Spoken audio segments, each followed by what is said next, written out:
Hey, what's up guys? John here. Over the last year, I've said that this will be the biggest housing bubble that we've ever experienced, and rents are going to come down in a very, very big way. Many, gurus and online influencers told me that I was crazy and that I'm wrong, entirely wrong, and there's no way rents are only going to continue to go up. And those people were advising a lot of the people that watch their videos to refinance out of their properties, pull money out and buy more and more property because the dollar is going to nothing. And what people need to do is they need to own assets. And I agree, people need to own assets, no doubt about it. But you don't want to own assets that are extremely levered to the gill, to where you have no room to pivot, no room to move in the event things go south. Because, let's face it, things always go south. It's just a matter of when and how bad things will go south. What we are witnessing right now, I believe, is the beginning of just the end for a lot of these gurus, a lot of these influencers, a lot of these people that are buying properties at record highs, just hoping the inflation thing is going to take care of everything else. And if you own the asset, everything's going to be okay. Wrong. Take a look at this. Hit the like button. When you hit the like button, YouTube's going to share this content to educate more people about what's really going on. So single family rent increases cool for the third straight month. CoreLogic annual U.S. rent growth slows for the third consecutive month. And right here, this is unreal. Rent growth tends to slow in the fall, but this year comes at the tail end of an unprecedented increases. The deceleration in August was the strongest in many of the markets that have had the most growth over the past 2 years, a sign that affordability is becoming an issue. Of course, it's not just affordability that's going to be the issue. It's going to be a few things. One, rising food costs. Two, rising insurance costs, whether it's health insurance, car insurance, everything's getting more expensive. Three is utility bills are going to be going up. And then four, the labor market, the job market, everything is changing. When things really hit the fan, who are they going to pay? This has always been my theory. Who are they going to pay when things really hit the fan? Are they going to pay their landlord? No. They're going to feed themselves. They're going to keep the heat on. They're going to pay those bills first, and the landlord may get paid after that. But all these landlords that are they're like baking in 5% vacancies, saying, you know what, if I have 100 units, 5 might be vacant. I might not get paid on 5.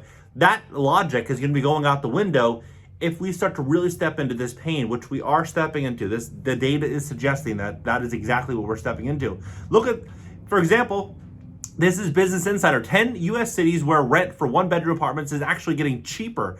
Colorado Springs, average rent for one bed, $1,323. Change in rent for August, down 14%. So you think about this way. If you were to buy a multi-unit property in Colorado Springs on a 6 cap or a 7 cap, meaning if you paid all cash for the property, the net income, you'd be making 6%, 7%. If you were to have bought a property at that height and rents dropped 14%, you'd be operating that building at a loss and you'd be in massive trouble. Now, a lot of these multifamily investors, they bought these buildings and they pulled out 80% equity. 80%, meaning that they're 80% debt. So they have 80% debt on the property, 20% equity in the deal. What's going to happen is these investors are going to start walking away from their buildings if they can't, if they can't make bills on them. Jacksonville, Florida, down 14.2%. Albuquerque, New Mexico, down 14.5%. And that's on a $1,000 one-bedroom apartment, down 14.5%. Los Angeles, and I predicted this, and I sold a property accordingly. I bought this property for like $400,000. I just sold it for, it was about 10 months ago, for $1.4 million. I said that there's absolutely no way that we are going to see rent growth increasing at this rate. When I bought that deal, this is like 4 or 5 years ago, rent was $900 in that neighborhood. Then rent's now $2,000 plus.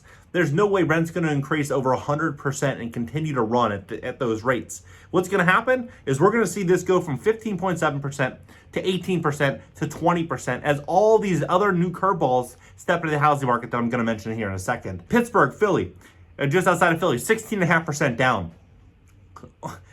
Cleveland, 19%. Maryland, 20% decreases in rent. Do you think what this means for these landlords? It's over for these landlords that got extremely levered, saying, you know what, this is the move. Anaheim, California, down 20%. Long Beach, 24% change in rent. Missouri, 39.6%. 39.6%. You might say, oh, John, well, I don't live in these markets. It doesn't impact me. Trust me, it's coming. Right now in Miami, Miami, they're building 19,000 new apartments right now. 19,000 new apartments, and rents already fell for 2 bedrooms 6%. Rent growth has been roughly 54% over the last couple of years in Miami. Like, rents are absolutely insane here in Miami. But that's all changing as well. A housing bubble woes, home builders cut prices, pile on incentives amid plunging traffic of buyers, spiking cancellations, holy moly mortgage rates, right? What are these mortgage rates gonna mean to all these landlords that are levered to the gills? It's going to mean that they're going to have to borrow money at much more expensive rates if they can get the loan at all. Because a lot of these lenders are not going to issue a loan on a property if there's already 80% debt on the deal. They're not going to touch it, right? So what's going to happen? Borrowing costs are going to go through the roof, and it's going to push more people to sell. But look at what's happening in Miami. Miami-Dade issues RFP for a $10 billion downtown redevelopment. Miami-Dade, Florida submitted a request for a proposal to redevelop approximately 17 acres in Miami in a $10 billion development. This is going to be affordable housing, workforce housing, transit terminal, museum, library park, county offices, recreation. They're going to start moving us into this affordability crisis. You know, we are in one, but they're going to be using this crisis in which is going to give them more power and authority so that they can combat these expensive rents. And that, I think, is what a lot of people are not getting ready for. For example, New Mexico calling for rent control as living costs surge. St. Paul, Missouri, rent stabilization ordinance. The city's pulling back on some provisions, right? They say they're pulling back, but this situation, they had the most strict rent controls in the entire country. St. Paul, Minnesota, City Council will amend the city's rent stabilization ordinance after critics complained about the new rules, which would have been the strictest in the nation.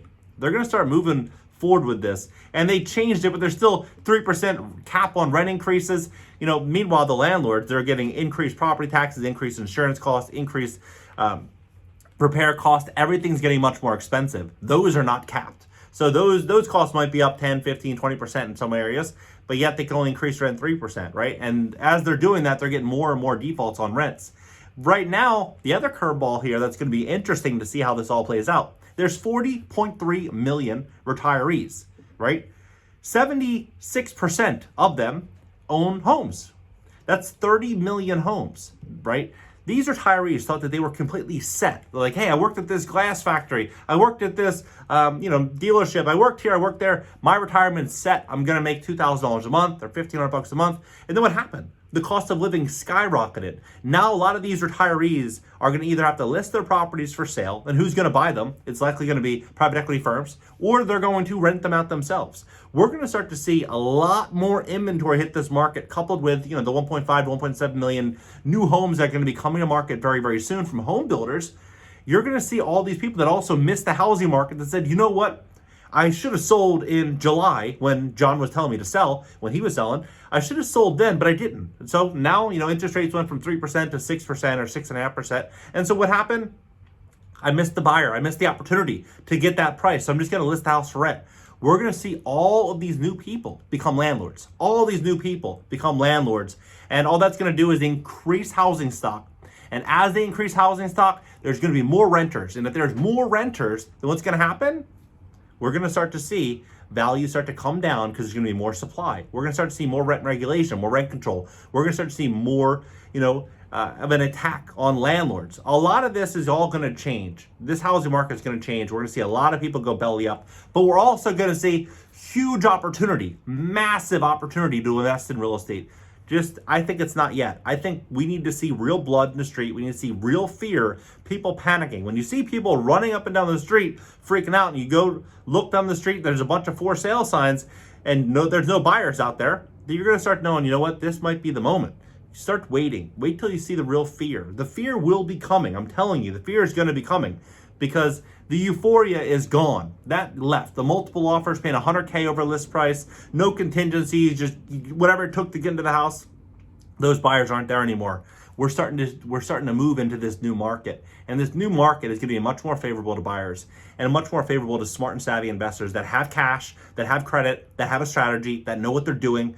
Those people are going to benefit. The ones that are levered to the gills, that don't have that rainy day fund, that can't pivot and drop the rent 15, 20, 30% or more, then those people are going to have the problems. Because you might think there's no way rent's going to drop 30%. There's absolutely no way. Rents have appreciated across the country over 20%. about 21%, right? When you factor all this in, and then you factor in the changing climate of what's happening, you factor in all the new inventory that's going to be coming on the market, all the home sellers that aren't going to be able to refi, or all the homeowners that aren't going to be able to refinance out for a rainy day because interest rates are so high. Those people are going to be listing their properties for rent if they can, or selling them. All the retirees that are going to be either listing their properties for sale or renting them out. All the people that missed the market to sell their properties, all these people are going to be listing for rent. Rents are going to be coming down.